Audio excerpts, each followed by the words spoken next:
guys, it's Gigi. Welcome back to my channel. So today I have a very special guest here with me, Miss Amanda Lepore. Hi. Hi, thank you for coming. It is about to strike midnight and we thought we would ring in the new day and our night. You're about to go to a club to work. Yeah, Marilyn always put vodka into her champagne. Something I never knew. Cheers to Marilyn and us. Oh wow, a lot. It's actually good. I'm in town for a screening of my film, which Amanda, you watched last night for the first time. Last night. It's so amazing that you have so much document and was really moved with your family being supportive, not all working aspects. out, and you were like an Olympic swimmer and everything. That's how you have that body, I'm sure. I think the exact same thing for you, because when we met, it was literally the first night that I ever knew what a transgender person looked like and spoke like and what they were. And when I had you in the theater last night watching my film, it was kind of like a moment for me, like this person taught me so much and so many little kids out there are not going to get the chance to meet you or anybody that's going to teach them. So I thought we could get together to share our experiences through the internet. Yeah, it's really important. I think that's what's so great about the internet, is that people just like learn so many things. I wanted to ask you, what made you so fascinated with the nightlife? I had my sex change when I was super young and got married, and it didn't work out, so I ran away from home and went to New York, and I was really good at doing nails, and then that wasn't working. My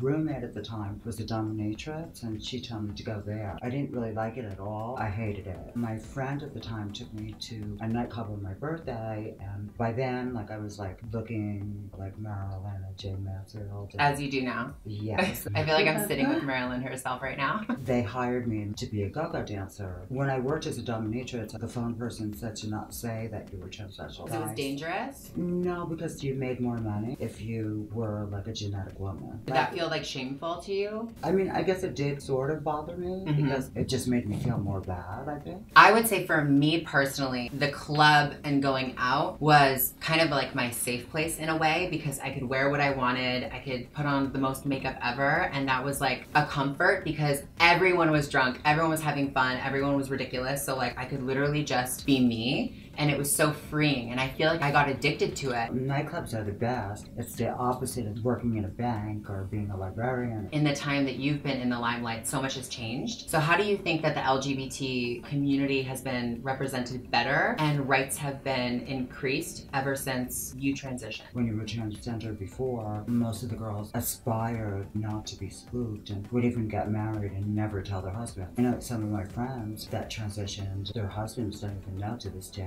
about their history. It's sad too, because I feel like when I started transitioning, and I know a lot of people feel like this, I think they feel like they need to be as passable as possible and not to be clocked, not to be spooked. I think that's what I was taught by society. Like, oh, you look manly. And I felt shamed by that. It's the point where you really get over that hurdle and own it. And I know you and I were known for being trans, but it's like people that just live their everyday lives, it's really hard for them to shout it from the rooftops and share their story. Own you fully, accept yourself fully, and then you'll be truly happy, because then you won't live with shame and fear. I remember the day that I was like, you know what? I don't care if anyone spooks me today. I don't care if anyone like second guesses me, because I know who I am. And I know that I'm a good person. Haters will be haters at the end of the day. And that's another question I wanted to ask you. I'm sure you've heard the most awful things again and again and again. Oh yeah. So would you say your skin is super thick? I'm sensitive to it. I mean, the internet is great because you could just block people. And I'm a fan of that, because negativity, see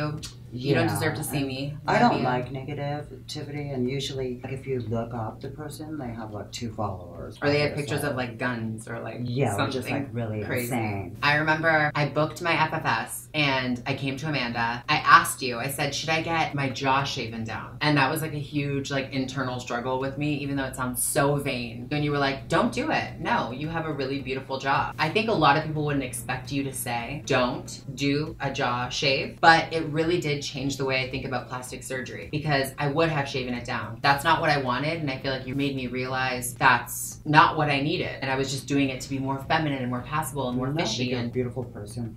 is a beautiful person. And if you look at models with beautiful faces, the male and the female is sort of very similar when you strip everything down. I think a lot of it is how you just present yourself. My parents would dress me when I was a kid as a boy. People would think I was a girl because my soul was a girl. Even substitute teachers would ask other kids, so was I a boy or a girl? Plus, you had a great job. Thank you. And that's something that I feel like people think that I'm very pro plastic surgery, and I'm always like, yes, get it done, get it done, get it done. And I know you've had work done. I wanted to talk about plastic surgery in general because my thoughts have changed immensely since I've had it. It's not as important as some people might think it is, like we were saying. I think you can't really become addicted to it. People think that I had a lot more plastic surgery than I actually did, but I actually just had a really striking look anyway. Like I only had one nose job. I did go overboard on my lips. You know, I'm happy with it, but I think of plastic surgery as sort of like going to the dentist. It's like something that's offered there, and it does like help. And maybe you're like a girl and all your sisters have gigantic boobs. You have nothing, and it really affects your life, or like your clothes don't fit right or anything. You definitely should do it if it's affecting your life and it will make your life better. Some people don't think of those things. Thank you so much for coming on my channel today. Oh, thank you. It was a pleasure. I hope everyone gives Amanda the most love because she deserves it. She changed my life, and I hope this video helped you in some kind of way. And I wanted to give you a present, a picture of me.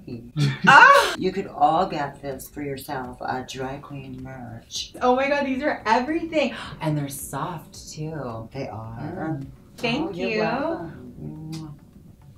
Be sure to subscribe to my channel, and until we see you guys next time, stay gorgeous. Stay gorgeous.